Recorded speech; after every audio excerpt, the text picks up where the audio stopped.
आखिर क्या है ये एरिस्टोटल का पोएटिक्स का concept and what are the important terms जो कि हमारे सर पे बैठा रहता है और बहुत कंफ्यूजिंग भी लगता है कभी कभी।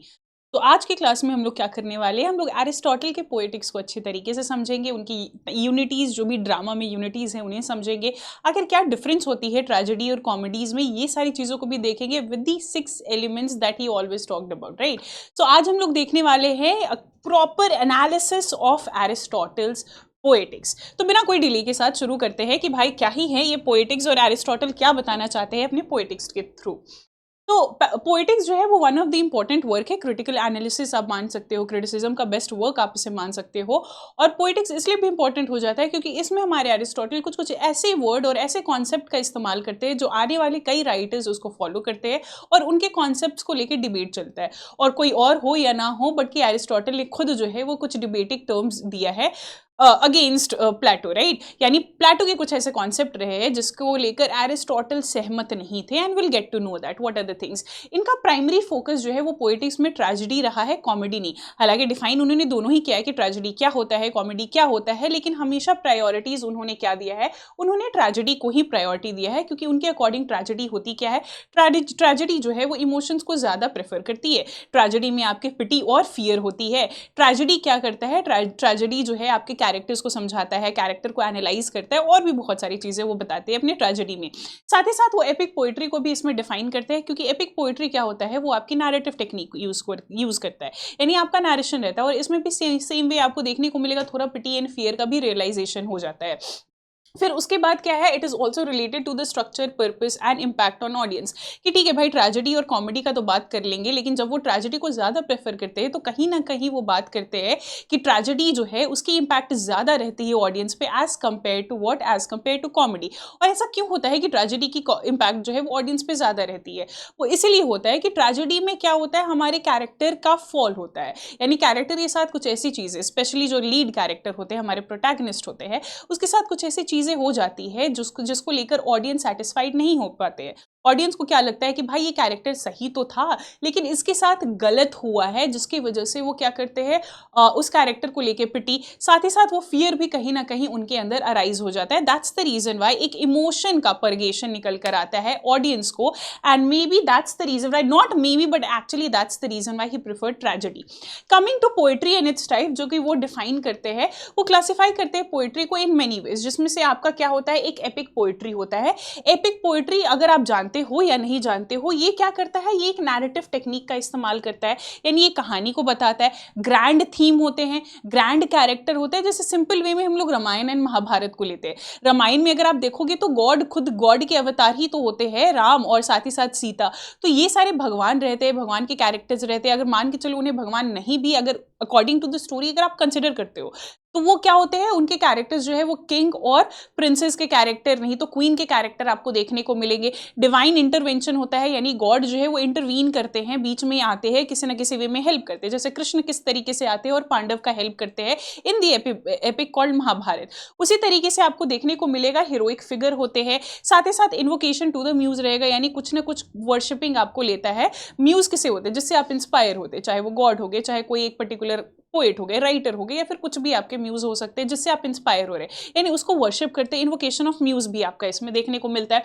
कमिंग टू द ट्रेजेडी, तो ट्रेजेडी में हाँ, एपिक पोएट्री में वो इलियड और ओडिसी, होमर की प्रेफर करते हैं। एग्जाम्पल देते हैं, ट्रेजेडी की बात करें तो सोफोक्लिस की एडिपस रेक्स जो है वो परफेक्ट एग्जांपल है ट्रेजेडी की, क्योंकि एडिपस रेक्स जो कि एक अच्छा कैरेक्टर तो होता है, लेकिन unfortunately unknowingly he married to his own mother, that is Jocasta, and killed his own father Laius, जिसकी वजह से क्या होता है, उसका ट्रेजिक फ्लॉ उसका माना जाता है और वहां से उसकी डाउनफॉल शुरू हो जाती है। सो यू विल फाइंड दैट कि जिसकी वजह से, क्योंकि हमारा एडिपस रेक्स जो है वो काफी ही ज्यादा सिंपल कैरेक्टर रहता है, उसकी कोई गलती होती नहीं है, एंड ऑडियंस को क्या लगने लग जाता है, ऑडियंस को थोड़ा सा पिटी उसको लेकर होने लग जाता है कि भाई उसके साथ ऐसा नहीं होना चाहिए था, सही कैरेक्टर था।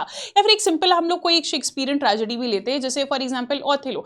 ओथेलो में डेस्डेमोना का जो कैरेक्टर होता है, ओथेलो का कैरेक्टर होता है, ओथेलो को बहकाया जाता है और ओथेलो बहक कर क्या करता है, वो डेस्डेमोना को किल कर देता है। सेम हैमलेट में भी किंग हैमलेट को मारना नहीं चाहिए था, लेकिन किंग हैमलेट की डेथ हो जाती है। हैमलेट इस चीज को डिले करता है और वो उसकी ट्रेजिक फ्लॉ हो जाती है, जिसको हम लोग हमार्शा बोलते हैं, और वहां से उसकी डाउनफॉल हो जाती है। कॉमेडी की बात कर लेंगे तो एरिस्टोफेन की जो भी प्लेज है उसको ये यहाँ पे रेफर करते हैं हमारे एरिस्टोटल, और बोलते हैं कि कॉमेडी जो है वो उतना ग्रेट और ग्रैंड नहीं होता है एज कंपेयर टू ट्रेजेडी, और इसको वो क्या करते हैं, ये रिडिक्यूलस को इमिटेट करता है और लोअर एस्पेक्ट होता है, यानी ये लो क्रिएटिविटी का पार्ट होता है comedy, and that's the reason why Aristotle never favoured और never give that much importance to the poet to the comedy, right. Coming to the dithyrambic poetry. Dithyrambic poetry is more related to the hymn, more related to your what? More related to your honor, sung in honor of what? The god Dionysus, right? Dionysus के honor में ये सारी चीज़ों को गाया जाता है. And then comes your satire play. Satire play में अगर आप बात करेंगे तो it is amalgamation of almost everything. Tragedy थोड़ा हो गया, थोड़ा comedy हो गया, थोड़ा जो है वो farce का element भी आपका satire में हो जाता है, यानी इसमें आपको irony भी थोड़ा बहुत देखने को मिलेगी. So ये all in all जो है ये कुछ important parts है पोइट्री की जो कि एरिस्टोटल बताते हैं अपनी पोएटिक्स में. इसके अलावा अगर देखा जाए तो इसके अलावा क्या है, इसके अलावा he talks about the purpose of tragedy, क्योंकि मेन फोकस तो वही होता है ना, हमारे एरिस्टोटल के द्वारा वही बताया जाता है. तो क्या बोलते हैं वो ट्रेजेडी को डिफाइन करते हैं, it is an imitation of what? It is an imitation of action, and what kind of an action? A serious action, right. इसी की वजह से आपको देखने को मिलेगा को यूनिटी ऑफ एक्शन को ज़्यादा प्रेफर करते हैं, क्योंकि उनके अकॉर्डिंग एक्शन कैसा होना चाहिए, एक्शन जो है वो सीरियसनेस का होना चाहिए या फिर हाई सीरियसनेस का होना चाहिए, कंप्लीट होना चाहिए, साथ ही साथ एक सर्टेन मैग्नीट्यूड होनी चाहिए, in a language embellished with artistic ornaments, right. ऐसा नहीं है कि बहुत सिंपल लैंग्वेज में आप लिख रहे हो, राइट. ये हमारा रोमांटिसिज्म नहीं चल रहा है, ये हमारा एंशिएंट अगर आप देखोगे तो काफी पुरानी लिटरेचर की बातें की जा रही है, एरिस्टोटल उसकी बात कर रहे हैं. तो हमारा क्या होना चाहिए कि लिखावट भी जो है उसमें भी कुछ ऑर्नामेंट्स का इस्तेमाल करना चाहिए, राइट. इसको कैसे ऑर्नामेंट्स, जैसे कुछ लिटरेरी डिवाइसेस हो गए, कुछ आर्केइक वर्ड्स हो गए, उसका इस्तेमाल यहाँ पे की जाएगी.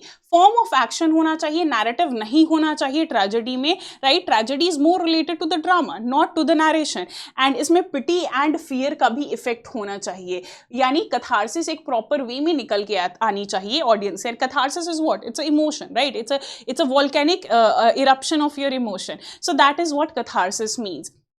अगर आप देखोगे तो इसमें वो क्या करते हैं, ऑल इन ऑल अगर समराइज करें तो सीरियस एक्शन होना चाहिए, यानी कहीं ना कहीं मोरालिटी, सोशलिटी और फिलोसॉफिकल चीज़ों के बारे में हमारे एरिस्टोटल बात करते हैं कि एक ट्रेजेडी में ये 3 एलिमेंट होनी चाहिए, यानी मोरल को वैल्यू मिलेगा, सोशल को वैल्यू मिलेगा और फिलोसॉफिकल टीचिंग और प्रीचिंग भी इसमें होगी. साथ ही साथ कंप्लीट होना चाहिए कि कोई भी एक्शन जो है वो कंप्लीट होगा और स्टोरी कंप्लीट होगी, क्योंकि यहाँ पे ऐसा नहीं है कि भाई प्रेजेंट में गए फिर फ्यूचर में चले गए फिर पास्ट में गए फिर फ्यूचर में गए, ऐसा जंप नहीं करना चाहिए. नॉन लीनियर नरेशन नहीं होनी चाहिए, बल्कि लीनियर होगी, यानी बिगिनिंग मिडिल और एंड, यानी प्रॉपर वे में एक लीनियर जाएगी कहानी हमारी. देन कम्स मैग्नीट्यूड के एक्शन जो है वो हमारा काफ़ी ही ज़्यादा, मतलब एक्शन जो है वो इनफ होना चाहिए कि ऑडियंस इंगेज रहे. अब एक्शन भी कुछ इतना मत करो कि ऑडियंस को ओवरडू लगे कि भाई बहुत ज़्यादा हो रहा है यहाँ पे, या फिर इतना भी मत कम करो कि एक्शन जो है वो उसको थामे न रखे, यानी स्टोरी जो है इतना भी सीरियस मत बना देना कि हमारे ऑडियंस जो है वो बोर फील करे या फिर ऑडियंस को एग्जैजरेटिव लगे, या फिर इतना भी कम मत कर देना जिसकी वजह से हमारे ऑडियंस जो है वो उसको सीरियस ही ना ले, राइट. तो यानी बैलेंस्ड वे में चलना चाहिए, प्रॉपर मैग्नीट्यूड रहना चाहिए. देन कम्स लैंग्वेज एम्बेलिशमेंट, जैसा मैंने बताया कि ऑर्नामेंट्स रहनी चाहिए, लिटरेरी डिवाइस रहना चाहिए, रिदम्स रहना चाहिए, वर्ड्स रहना चाहिए. एक्शन नॉट नैरेटिव, ये आप याद रख लो, इसको रट लो, क्योंकि नरेशन को यहाँ पे वो इतनी इंपॉर्टेंस नहीं दे रहे, ड्रामा को इंपॉर्टेंस दे रहे, और ड्रामा एक्शन से ही तो बनता है. और साथ ही साथ catharsis, which I have already told you, it's a word, it is emotion release and purification for the audience. इसके अलावा वो क्या बोलते हैं, वो 6 एलिमेंट देते हैं. 6 एलिमेंट ट्रेजेडी की, ठीक है. ट्रेजेडी क्या होता है ना, वो 6 एलिमेंट से मिलकर बनता है. सीरियसनेस हो गया, एक प्रॉपर मैग्नीट्यूड हो गया, वो सारी तो चीज़ें ठीक है, बट इसमें प्लॉट जो है वो सबसे इंपॉर्टेंट एलिमेंट जो है वो माना जाता है. प्लॉट क्या करता है, वो स्ट्रक्चर होता है इंसिडेंट्स का. कहानी अगर मैं आपको बता दूं तो वो सही है, लेकिन किस किस वे में कहानी गया है, कैसे कैसे कहानी को बताया गया है, that is the structure of that story. और उसी स्टोरी के स्ट्रक्चर को हम लोग क्या बोलते हैं, उसी स्ट्रक्चर को हम लोग प्लॉट बोलते हैं यहाँ पे. और ये सोल होती है ट्रेजेडी की. क्यों? क्योंकि इसमें यूनिटी होती है, यानी जो 3 यूनिटी वो देते हैं, unity of time, unity of action, and as well as what, unity of what, third unity you are going to tell me, that is your homework, right. हालांकि वैसे मैं बता दूंगी, बट फिर भी आप मुझे बता देना कि unity of action, time and what is the third, place. ठीक है, प्लेस हो गया. कंप्लीटनेस की बात कर ले तो कंप्लीटनेस में अगेन वही कि एक लीनियर नैरेशन होना चाहिए, मतलब लीनियर कहानी होनी चाहिए, आगे पीछे ऐसा नहीं जाना चाहिए, आगे पीछे पीछे आगे ऐसा नहीं होना चाहिए, एकदम सिंपल वे में। मैग्नीट्यूड एक प्रॉपर होना चाहिए, कैजुअल नेसेसिटी यानी इवेंट्स जो है वो क्या करे, कॉज एंड इफेक्ट रिलेशनशिप को बिल्कुल फॉलो करे, एंड साथ ही साथ पेरिपीडिया यानी reversal of Fortune. Reversal of Fortune यानी कि मान के चलो कुछ ऐसा रिवोल्यूशन होता है जिसकी वजह से क्या होता है, कुछ ऐसी सच्चाई के बारे में पता चलता है जिसकी वजह से वो कैरेक्टर का पूरा एकदम ऑपोजिट हो जाए। जैसे एडिपस रेक्स में जैसे ही एडिपस को पता चलता है भाई कि ये मेरे पिता थे जिन्हें मैंने मारा और ये मेरी माता है जिनसे मैंने शादी कर लिया, तो वो एक रिवोल्यूशन हुआ, उसको सच्चाई के बारे में पता चला, उसके बाद से उसकी डाउनफॉल हो जाती है। तो उससे उसका वही जो डाउनफॉल होती है, यानी अभी वो किंग था और उसके बाद वो क्या हो जाता है, उसके बाद वो कहीं का नहीं रहता है, that is reversal of Fortune. उसको हम लोग पेरिपेटिया बोलते हैं। और एनेक्नोरिसिस क्या बोलते हैं बच्चे, जब उसको रिकॉग्नाइजेशन और डिस्कवरी यानी उसके जब पता चलता है कि I killed my father, married my own mother. फिर उसके बाद कैटेस्ट्रॉफी अगर बात कर ले तो ये ट्रैजिक डाउनफॉल होता है कोई भी हीरो का, जो कि क्या करता है, जो कि पिटी एंड फियर को जेनरेट करता है। Character is the second, plot के बाद कैरेक्टर जो है वो इंपॉर्टेंट होता है। क्यों? क्योंकि वो गुड होना चाहिए, मोरल होना चाहिए, सोशल और फिलोसॉफिकल तीनों वे में होना चाहिए, क्योंकि स्टोरी भी तो हमारी यही दे रही है हमें। फिर उसके बाद एप्रोप्रिएट होना चाहिए यानी रोल इन द स्टोरी, एक कंसिस्टेंट रोल होना चाहिए हमारे कैरेक्टर का। अब ऐसा नहीं कि कैरेक्टर जो है कभी उसका मोरालिटी सही जा रहा है, कभी खराब जा रहा है, फिर सही जा रहा है, फिर खराब जा रहा है, या फिर कैरेक्टर जो है वो पहले एक पॉइंट ऑफ टाइम पे काफी इंपॉर्टेंट है, फिर वो डल हो गया, ऐसा नहीं। उसकी मोरालिटी को लेकर, उसकी अपीयरेंस को लेकर हर वे में उसका एक कंसिस्टेंट होना चाहिए। और साथ ही साथ कंसिस्टेंट जब भी बात करें तो बिहेवियर यानी मोरालिटी भी अगर आप देखोगे तो वो भी लॉजिकल वे में आनी चाहिए कैरेक्टर का। Then comes your tragic hero, that is the main concept, right. हमारा कैरेक्टर में तो ट्रेजेडी है भाई, तो ट्रैजिक हीरो कैसे ना हो, होना ही होना है, उसका डाउनफॉल होना ही होना है, तभी तो वो ट्रेजेडी होगा, अदरवाइज वो तो कॉमेडी हो जाएगा। तो ट्रैजिक हीरो क्या करेगा, वो हमार्शा यानी उसके अंदर कुछ ना कुछ ऐसी चीजें रहेगी जो उसी का ही फ्लॉ करेगा, यानी वही उसका क्या हो जाएगा, वही उसका खात्मा करेगा, यानी कहीं ना कहीं वही उसका रिवर्स करेगा। जैसे फॉर एग्जाम्पल अगर मैं बताऊंगी हैमलेट जो है वो शेक्सपियर की, एक सिंपल एग्जाम्पल लेते हैं। हैमलेट जो है वो शेक्सपियर की, उसमें उसकी ट्रैजिक फ्लॉ क्या रहती है भाई, इंडिसीजन। वो चीज़ों को डिले करते जाता है यानी प्रोक्रेस्टिनेट करते जाता है, जिसकी वजह से वो क्या हो जाता है, जिसकी वजह से वो अपने ही पिता के किलर को, दैट इज क्लॉडियस को मार नहीं पाता है। That is the tragic flaw, right, that is the tragic flaw. इसके अलावा थॉट की अगर बात कर ली जाए तो ये थीम, आइडियाज, मोरल मैसेजेस वगैरह को, ये मतलब जो भी थीम हो गया, आइडिया हो गया, जो भी बताना चाहता है कहानी, उसको हम लोग थॉट बोलते हैं। Diction is basically the ornament, यानी किस वर्ड का आप इस्तेमाल करते हैं, किस वो वर्ड को किस वे में इस्तेमाल करते हैं, that is also very important, वो डिक्शन हो जाता है। मेलेडी यानी रिदमिक होना चाहिए कि भाई पढ़ा जाए, परफॉर्म किया जाए जब स्टेज पे। पहले ड्रामा क्या किया जाता था, पहले ड्रामा को तो राइटिंग पर्पस और पब्लिशिंग के पर्पस से तो नहीं लिखा जाता था, उसे परफॉर्म करवाया जाएगा स्टेज पे, इस पर्पस से लिखा जाता था। And that's the reason why जब हमारे कैरेक्टर्स डायलॉग बोले काफी रिदमिक लगे, और इसी की वजह से मेलोडी जो है वो काफी इंपॉर्टेंट होती है। And coming to the last one, and that is your what बच्चे, स्पेक्टिकल, यानी कुछ ना कुछ ऐसे ऐसे हमारे प्रॉप का इस्तेमाल करें जिससे क्या हो जाएगा, आईज को ट्रीट मिलेगा। जैसे अब दिन है तो दिन में थोड़ी लाइटें वगैरह का इस्तेमाल कर ली जाए, रात है तो आसपास में पर्दे का इस्तेमाल कर लिया जाए, जिसकी वजह से रात का सीन बन जाए। भले ही ड्रामा दिन में दिखाया जा रहा है, लेकिन प्रॉप के इस्तेमाल से क्या होगा, प्रॉप के इस्तेमाल से रात का व्यू बनाया जाएगा। सो यहाँ पे क्या है, कुछ ऐसे सीनरी हो गई, कॉस्ट्यूम्स हो गई, या फिर स्टेज का कुछ ऐसा इफेक्ट हो गया, लाइट इफेक्ट हो गया, या कर्टन इफेक्ट हो गया, कुछ भी ऐसा इफेक्ट हो गया जो कि क्या कर रहा है, उसके सेटिंग को इफेक्ट कर रहा है, जो कि क्या कर रहा है, ऑडियंस को बता रहा है कि हाँ भाई ये ड्रामा चल रहा है और काफी अच्छी तरीके से ये ड्रामा चल रही है, लग रही है कि इसकी सेटिंग के अप्रोप्रिएट है, या फिर ये आईज को ट्रीट दे रहा है। इस वे में उसको क्या हम लोग बोलते हैं, स्पेक्टिकल। स्पेक्टिकल यानी कहीं ना कहीं विजुअल एलिमेंट, आपके आईज को ट्रीट मिल रहा है। कैसे मिलेगा ड्रामा में ट्रीट, यही सब के जरिए तो मिलने वाला है आपको ट्रीट। इसके अलावा वो क्या बात करते हैं, हमार्शा तो मैंने बात कर ही दिया, साथ ही साथ मैंने कथारसिस बात कर ही लिया। हमार्शा दैट इज ट्रैजिक फ्लॉट, जो कि क्या करता है, कहीं ना कहीं उसके डाउनफॉल को, उसके इग्नोरेंस को वो लीड करता है। कथारसिस जैसे मैंने ऑलरेडी बोला कि जब हमारा audience pity and fear feel करता है, वो इमोशंस को अपने रिलेट करने की कोशिश करता है, और जिसकी वजह से उसका वॉल्केनिक इरप्शन, यानी मान के चलो सामने ऑडियंस जो है वो देख रहा है कि भाई ये कैरेक्टर इनोसेंट है, बट फिर भी वो कैरेक्टर सफर कर रहा है, जिसकी वजह से हमें थोड़ा रोना आ जाता है, हम थोड़े जो है वो काफी ज्यादा इमोशनल हो जाते हैं, और हमारे अंदर जो बैठा हुआ इमोशंस होता है वो भर के बाहर निकलने लग जाता है, यानी वो हम लोग कहीं ना कहीं अपनी सफरिंग से रिलेट करने लग जाते हैं। That is your catharsis. चलो अब ट्रेजेडी और कॉमेडी के बीच में थोड़ा डिफरेंस देखते हैं। ट्रेजेडी और epic poetry actually, not comedy. Comedy और ट्रेजेडी में तो बहुत डिफरेंस है, लेकिन एपिक पोएट्री के बीच में, क्योंकि एरिस्टोटल ये दो चीज़ों को काफ़ी ही ज़्यादा इंपॉर्टेंस देते हैं। ट्रेजेडी की अगर बात कर ले तो ट्रेजेडी जो है वो ड्रामा के फॉर्म में होता है, लेकिन एपिक पोएट्री जो है वो नैरेशन के फॉर्म में होता है, यानी नैरेटिव होता है। क्यों ड्रामा? क्यों? क्योंकि इसे परफॉर्म करवाया जाता है, और एपिक पोएट्री क्या की जाती है, इसे वर्ड्स में यानी लाइन में लिखी जाती है या बताई जाती है। इसकी लेंथ की बात कर ले तो ट्रेजेडी का कोई उतना बड़ा लेंथ नहीं होता है, लेकिन एपिक जो है वो लॉन्ग नैरेटिव होती है, राइट। एपिक का लेंथ काफ़ी ही ज़्यादा बड़ा होता है, कभी कभी आप इसको 10,000 लाइन्स में भी आप देख सकते हो, लाख लाइन्स में भी आप इसे देख सकते हो। So that is the thing. और इसकी यूनिटी की बात कर ले तो ये क्या करता है, ये सिंगल प्लॉट पे ज़्यादा फोकस करता है। On the other hand epic क्या करता है, इसके मल्टीपल स्टोरी लाइन्स होती हैं, राइट, इसकी मल्टीपल स्टोरी लाइन्स होती है। फिर कैथारसिस की अगर आप बात करेंगे तो एक इमोशनल इंपैक्ट ऑडियंस पे बनाना बहुत ही ज़रूरी होता है ट्रेजेडी में। ऑन दी अदर हैंड इसमें क्या होना चाहिए, डायरेक्ट इमोशनल इफेक्ट नहीं भी होगा तो भी चलेगा, इसका कोई इंपॉर्टेंस है नहीं उतना as compare to that of tragedy. तो ये जो इंपॉर्टेंट एलिमेंट जो हमारे यहाँ पे बात करते हैं Aristotle between tragedy and epic poetry, इसके डिफरेंसेस आप यहाँ पे देख सकते हो। इसके अलावा अगर बात कर ली जाए तो वो unity of time, place and action. Action बोले तो क्या है कि हमेशा एक मेन स्टोरी लाइन होना चाहिए, लीनियर वे में जाना चाहिए, सीरियस होना चाहिए। ऐसा नहीं कि कोई सब प्लॉट हो या फिर कोई माइनर प्लॉट हो, ये नहीं होना चाहिए। एकदम एक ही प्लॉट लो, उसी की कहानी को आप बताओ, उसी के कैरेक्टर के बारे में आप बताओ, उसकी सीरियसनेस को बताओ, उसके डेप्थ को बताओ, उसकी मोरालिटी को बताओ, बट उसके अलावा और कुछ नहीं रहना चाहिए। यहाँ पे टाइम की बात कर ले तो वो 24 घंटे के अंदर वो होनी चाहिए सेटिंग, 24 घंटे के ऊपर यानी एक पूरे दिन के ऊपर की कहानी नहीं होनी चाहिए।